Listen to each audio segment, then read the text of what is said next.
Et salut à tous, c'est Jody des Livres de la Crypte. Aujourd'hui on se retrouve dans cette nouvelle vidéo qui n'est autre qu'une vidéo que j'aime beaucoup vous faire, vous le savez, c'est ma pile à lire de la saison.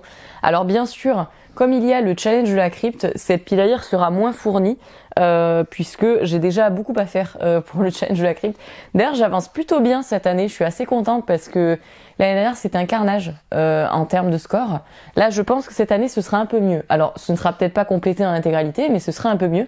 Bref, je voulais vous présenter ce que je voulais lire du coup cet hiver en dehors du challenge de la crypte, c'est-à-dire les lectures que je ne ferai pas dans le cadre du challenge. Donc on va commencer de ce pas. En première lecture que j'aimerais effectuer cet hiver si je le peux, il y a Slow Foot de Brom. Ici, une histoire que je vous avais déjà présentée. Brom, un illustrateur et auteur, qui donc du coup va concevoir ces petites histoires de long en large avec des illustrations qui sont absolument magnifiques. Je vous laisse les contempler. Franchement, c'est des petites merveilles quoi. Et donc voilà, j'ai très hâte de découvrir ça. On est dans une histoire avec une femme qui, si j'ai bien compris le résumé, va vivre une injustice et donc du coup va se venger de cette injustice avec l'aide d'un démon. Voilà, j'ai très hâte de découvrir ça. Regardez-moi cette couverture, elle est absolument sublime, je trouve.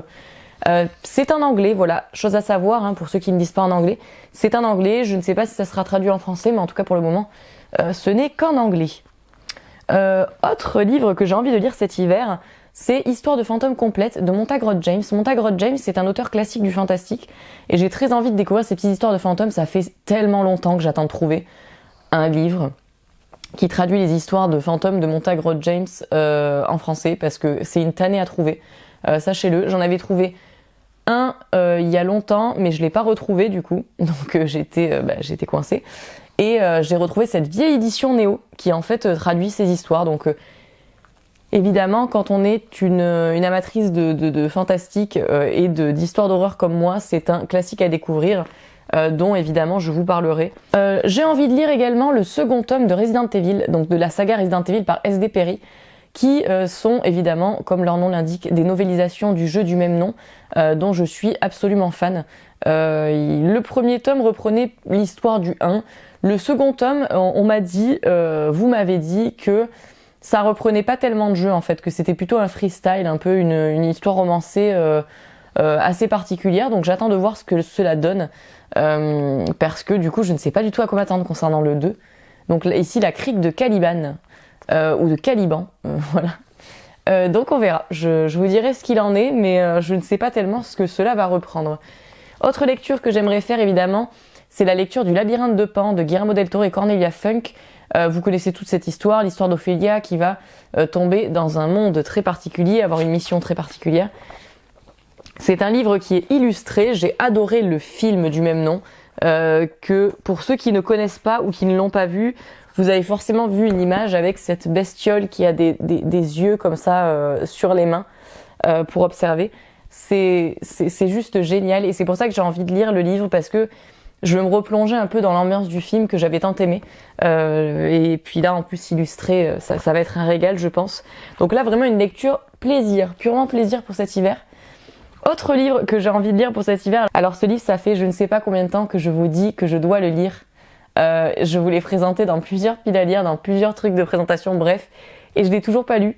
Donc il faudrait peut-être que je m'y colle, mais c'est Badman de Dayton Auerbach. J'avais adoré Pen Pal de ce même auteur, donc j'ai très envie de lire Badman. Badman, en fait, c'est l'histoire d'un homme. Son frère a disparu il y a 3 ans. Et en fait, il s'est jamais remis du drame. Et alors qu'il est magasinier de nuit dans un supermarché, il va commencer à se rendre compte que là où il est, il y a des trucs à creuser sur cette histoire et sur la disparition de son frère. Donc je ne sais pas du tout à quoi m'attendre. J'ai l'impression qu'on est un peu dans un truc psychologique ou très particulier. En tout cas, j'ai tellement aimé Pen Pal de Dayton Auerbach que j'ai vraiment envie de découvrir Badman, quoi. Donc là aussi, je vous en dirai des nouvelles. J'ai envie de découvrir aussi Puzzle de Franck Tilliez, puisque je vous ai fait il y a pas longtemps une vidéo de sélection de livres à lire pour l'hiver et en fait, je vous ai parlé de Vertige. Et je me suis dit, putain, c'est vrai, j'ai Puzzle dans ma bibliothèque et il faut absolument que je lise ce livre. Sachant que c'est une histoire qui m'intrigue un petit peu. On est dans l'histoire de 2 personnages qui vont participer à un jeu ultime, Paranoia. Le jour venu, ils reçoivent la règle numéro 1. Quoi qu'il arrive, rien de ce que vous allez vivre n'avale la réalité. Il ne s'agit que d'un jeu. Suivi un peu plus tard de la règle numéro 2, l'un d'entre vous va mourir. Et quand les joueurs trouvent un premier cadavre, jeu et réalité commencent à se confondre. Paranoia peut alors réellement commencer. Ça a l'air d'être un jeu assez tordu. Moi j'aime bien les histoires comme ça avec des jeux super chelous, un peu tordus, voilà. C'est un thriller qui, je pense, va être assez divertissant à lire. Et puis on est vachement dans la période hivernale avec toute cette neige en couverture, donc hâte. Ensuite, j'ai envie de lire cet hiver If We Were Villains de ML Rio. C'est un livre qu'on voit tourner partout sur TikTok, sur YouTube, sur Goodreads, bref, partout. Parce que le genre de la Dark Academia connaît un certain essor en ce moment, il faut le dire. De plus en plus de gens se mettent à lire Le Maître des Illusions de Donatarte, et paraîtrait-il que If We Were Villains est un peu comparé à donc cette œuvre-ci, puisque nous sommes là aussi dans une histoire de personnages qui sont des étudiants et qui vont en fait vivre une histoire criminelle. Voilà, quelque chose d'assez dark.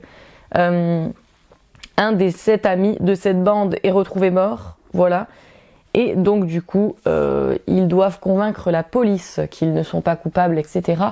J'ai très hâte de lire ça. On est dans un roman qui déchaîne les passions, c'est-à-dire que soit les gens adorent, soit ils détestent. Je ne sais pas tellement à quoi m'attendre. On verra bien. En tout cas, la Dark Academia, c'est un genre que j'aime bien.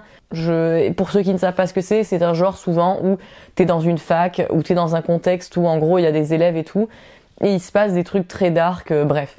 En gros, là je vous définis vraiment le genre en gros, je rentre pas dans les détails. Autre livre que j'aimerais lire cet hiver, Babel, de R.F. Kuang, qui là aussi est défini comme un livre de Dark Academia. Mais là, plus de la fantasy. On n'est pas vraiment dans du thriller comme c'est le cas pour If We Were Villains. On est dans une cité de rêve où les étudiants en fait vont se retrouver bloqués puisque cette cité va devenir une prison. Et nous allons découvrir tout cela. C'est un gros pavasse en plus de la fantasy, là en anglais.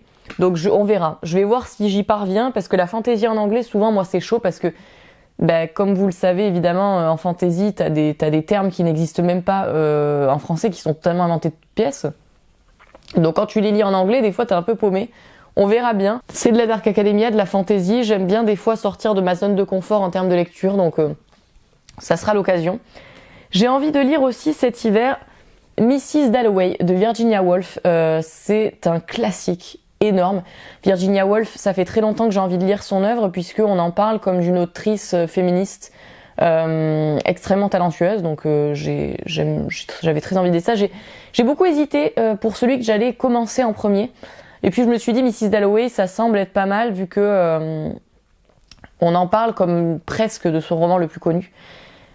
On passe une journée dans la vie d'une femme en fait. Une femme qui s'interroge sur ses choix. Pourquoi n'a-t-elle pas épousé l'homme qu'elle aimait vraiment, qui lui rend visite ce jour-là? Elle s'inquiète sur ses souvenirs, ses angoisses. Pourquoi est-elle si frappée par la mort d'un ancien militaire qui ne s'est pas remis de la guerre, pourtant un parfait inconnu pour elle? Et en fait, elle va vivre une crise existentielle jusqu'à ce qu'elle ait un dédoublement de la personnalité et une folie passagère. On est dans un giga monologue parce que je l'ai commencé en fait. Et là, je suis décontenancée un peu. Je suis qu'à la page 77. Et je suis giga décontenancée parce qu'en fait l'écriture elle est hyper space, si vous voulez, il n'y a pas de chapitre. T'es dans la tête du personnage principal et c'est un monologue qui ne s'arrête jamais, c'est-à-dire que c'est pas découpé, il n'y a pas de chapitre, il n'y a rien. Donc en fait tu lis des pages compactes telles que celle-ci quoi, et c'est tout le temps comme ça. Donc on va voir, je m'accroche parce que j'ai vraiment envie de découvrir l'œuvre de Virginia Woolf et qui plus est, je n'en suis qu'au début, j'en suis qu'à la page 77, sachant que il y avait 60 pages de préface, donc voilà, je n'ai lu que même pas 15 pages de ce livre, quoi. Donc on verra bien. Là aussi, je vous en dirai des nouvelles. C'était un classique que j'avais très envie de lire de toute façon, donc je vais persister. Ensuite, je veux lire cet hiver également. Ça, c'est un gros pavé par contre. Je sais pas si je vais réussir à le lire cet hiver, c'est parce que c'est un gros pavé. Il fait, pour tout vous dire, 1330 pages, ce livre. C'est Chroniques de l'étrange, volume 1, de Pu Songling. On est ici en fait dans des légendes chinoises, des légendes de fantômes, de spectres, de dragons sans yeux, de dévoreurs de serpents, Voilà, vous avez compris. Nous sommes clairement dans des légendes chinoises fantastiques, chose que j'adore, dont je suis extrêmement friande. Et là, en fait, on a une merveille, hein, parce que les rouleaux sont traduits. C'est-à-dire que vraiment, voilà, on vous trie les chapitres par 3e rouleau, 2e rouleau, etc. avec des petites illustrations comme ça. Je suis extrêmement friande, moi, de ces légendes voilà, asiatiques absolument barrées. J'ai très hâte de découvrir ça. Je n'ai pris évidemment que le premier volume, puisque le second volume fait tout autant de pages. Donc si je n'aime pas le premier, pourquoi lire le second finalement, étant donné que là je vais quand même me taper 1300, 1400 pages de ces légendes. J'ai très hâte de lire ça, j'aime beaucoup cette ambiance, moi j'aime beaucoup. Ensuite, autre lecture que j'ai prévu de faire cet hiver, je remercie infiniment l'autrice pour l'envoi de ce livre, c'est What an Horrorful Year. Ce sont des nouvelles horrifiques par mois en fait. Et c'est, j'ai vraiment hâte de lire ça parce que moi vous le savez, j'aime beaucoup les nouvelles horrifiques. Voilà, chaque nouvelle est précédée d'une présentation comme ça, avec une photo, une illustration d'introduction. J'ai très envie de lire ça. Les nouvelles, les nouvelles d'horreur, c'est quelque chose dont je suis très friande puisque c'est un format qui se lit très facilement, se lit très vite et divertissant. Qui plus est, là, nous ne sommes pas dans un très long livre, donc il va y passer très rapidement quand j'aurai envie de lire quelque chose de plus, de moins prise de tête, quoi. J'ai envie de lire également cet hiver Les Fils des Ténèbres de Dan Simmons. On est vraiment dans un classique là, qui fait partie de la trilogie de Helm Heaven. On suit Kate Newman qui est une jeune et brillante hématologiste.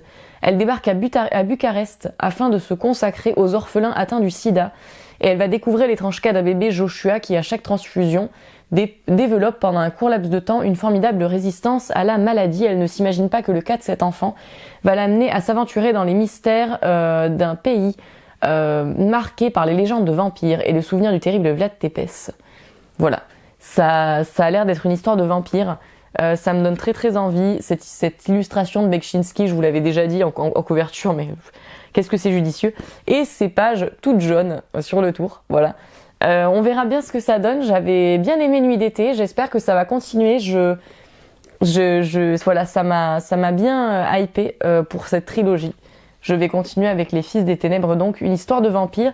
En parlant d'histoire de vampire, la dernière lecture que j'aimerais effectuer cet hiver, c'est Âme perdue de Poppy Z-Bright. Là, on est aussi dans une histoire de vampire.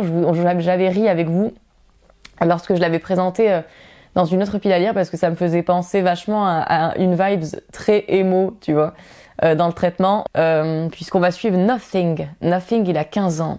C'est un adolescent rebelle et mal dans sa peau et il s'enfuit de chez ses parents, vous voyez. Et en fait, sa route va croiser celle des Lost Souls, créatures étranges vêtues de noir qui boivent une liqueur au goût de sang. Insatiables, sensuels, sauvages, ce sont des prédateurs sans loi qui n'obéissent qu'à leur instinct. Voilà, et donc du coup, on est dans un univers noir avec des vampires. Enfin, moi, ça me hype. Et puis, je trouve que c'est une ambiance qui se prête assez bien à l'hiver.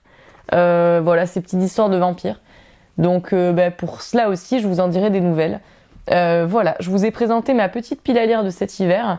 J'espère que cela vous aura plu. N'hésitez pas, comme d'habitude, à me dire ce que vous pensez des titres que je vous ai présentés dans cette pile à lire, puisque, comme d'habitude, votre avis m'intéresse grandement. Et puis, en attendant, moi, je vous fais de gros bisous et je vous dis à très vite pour une prochaine vidéo.